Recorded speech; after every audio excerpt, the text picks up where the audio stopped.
विश्वास बसत नाही आहे की अजितदादा, महाराष्ट्राचे दादा हे आपल्यातून निघून गेले.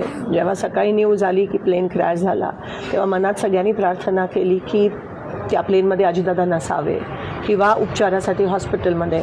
पण मग काही क्षणानंतर न्यूज आली की दादा त्या क्रॅशमध्ये गेले आणि अंगावर असा शहारा येतो. कारण का एवढे जवळचे संबंध. मला एक लहान बहीण म्हणून नेहमी ते बघायचे. कौटुंबिक नातं होतं. 2 महिन्यापूर्वीच मी माझी बहीण त्यांना आमंत्रण द्यायला गेलेलो माझ्या भाचीच्या लग्नासाठी आणि नेहमी काय गं प्रणिती असं म्हणायचे. मी जेव्हा फोन करायची डिकले म्हणून त्यांचे PA असायचे, दादांशी बोलायचे, डायरेक्ट दादा बोलायचे. माझ्या मतदारसंघासाठी दादांनी खास निधी पण दिलेली. अजून त्याची कामं आपल्याला होताना दिसत आहेत. मी MLA होती, आमदार होती, तेव्हा पण दादा बोलून त्यांना अभिमान वाटला जेव्हा मी पहिल्यांदा निवडून आली आणि नेहमी मला गाईड करायचे की हे असं ते असं.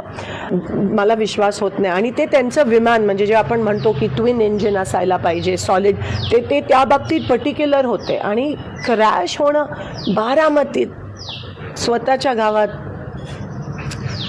खूप मोठा लॉस महाराष्ट्राचा.